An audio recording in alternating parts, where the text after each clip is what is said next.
बहुत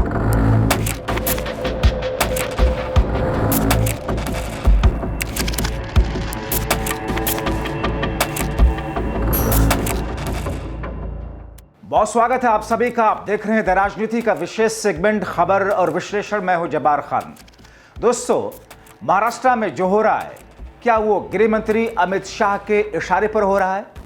अब इसके बारे में सियासी गलियारे से जो खबरें छन छन कर निकल करके सामने आ रही हैं और जो मुझे अपने सूत्रों के जरिए से जानकारी मिल रही है, उसको मैं जब आपको बताऊंगा, यकीन मानिए आप सोचने के लिए मजबूर हो जाएंगे, वाकई इसमें अमित शाह की भूमिका है।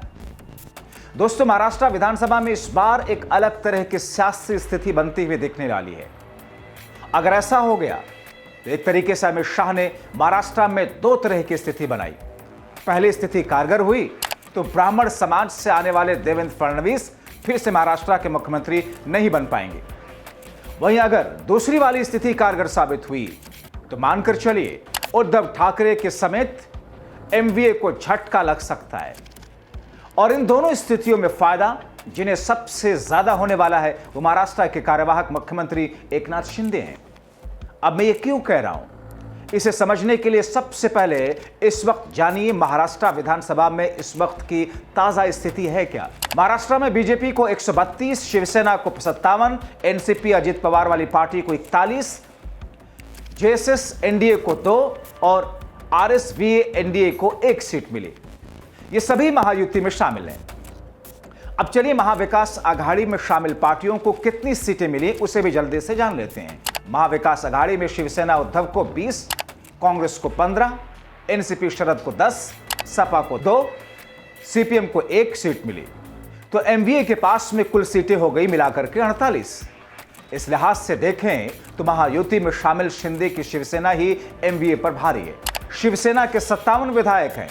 तो ऐसी स्थिति में यह हो सकता है ये जो 11 दिनों से सियासी नाटक चल रहा है उसके पीछे असल वजह यह हो कि एकनाथ शिंदे की शिवसेना विपक्ष की भूमिका में आए, नेता प्रतिपक्ष एकनाथ शिंदे बने। ऐसा होने पर महाराष्ट्र विधानसभा दोनों ही ओर अमित शाह के लोग ही काबिज होंगे। अब मैं ये इसलिए कह रहा हूं क्योंकि शिवसेना के बिना भी महाराष्ट्र में देवेंद्र फडणवीस की अगुवाई में सरकार बन सकती है। लेकिन ये सब जानते हुए बीजेपी के आला नेता एकनाथ शिंदे से गुजारिश कर रहे हैं तो कुछ तो बात है। इसमें कोई दो राय नहीं हो सकती कि एकनाथ शिंदे ये सब मोल भाव के लिए कर रहे हैं। उन्हें गृह मंत्रालय चाहिए, मलाईदार विभाग चाहिए और भी बहुत कुछ चाहिए। लेकिन समझ में ये नहीं आ रहा कि बीजेपी उनको इतना भाव दे क्यों रही है। बीजेपी के पास सरकार बनाने के लिए करीब करीब बहुमत है। तो एक स्थिति ये हो सकती है, बीजेपी इस बार महाराष्ट्र में सत्ता पक्ष और विपक्ष दोनों की जगह पर अपनों को ही रखना चाहती है। दोस्तों, एक दूसरी स्थिति भी है, वो ये कि चूंकि अमित शाह बीजेपी संगठन के आदमी हैं, उन्हें मालूम है देवेंद्र फडणवीस के मुख्यमंत्री बनने के बाद बीजेपी को महाराष्ट्र में किस स्थिति से गुजरनी पड़ सकती है। अब चूंकि अपने कई बयानों में एकनाथ शिंदे मोदी शाह पर विश्वास जताते हैं, उससे ऐसा लगता है शायद बीजेपी के चाणक्य की ओर से यह आदेश हो, आप टालमटोल कीजिए।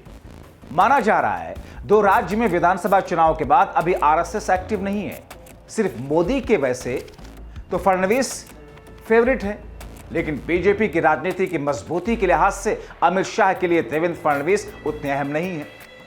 मुख्यमंत्री के नाम की बात अब तक घोषणा न होने के चलते सबसे पहला संदेह इस बात पर जाता है। दरअसल बीजेपी का पिछले कुछ वर्षों में ऐसा इतिहास रहा है कि जिस नाम की सबसे ज्यादा चर्चा रहती है, अंतिम मोहर उस पर कभी नहीं लगी।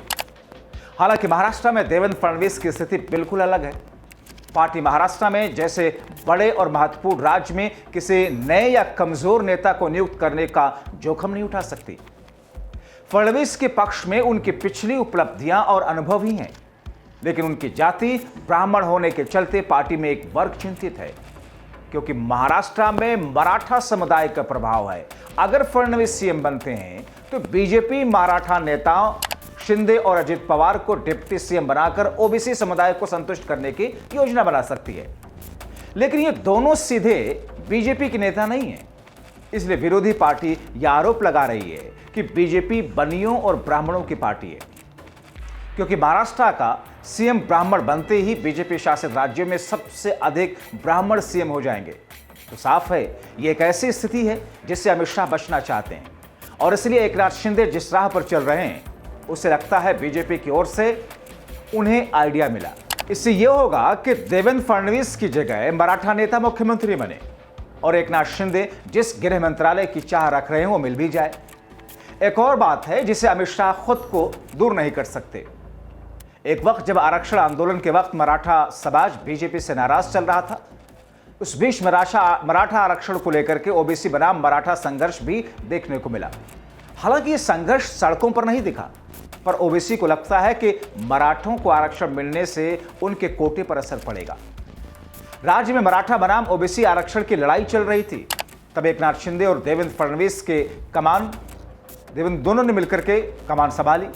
क्योंकि महायुति में शिंदे खुद बड़े मराठा चेहरा हैं, उन्होंने पूरे विवाद को खत्म करने के लिए दरअसल प्रयास किए और नतीजे में देखा गया कि मराठा समुदाय ने जमकर महायुति के समर्थन में वोट किया। और यही वजह है कि बीजेपी एकनाथ शिंदे को एकदम से किनारे करना नहीं चाहती।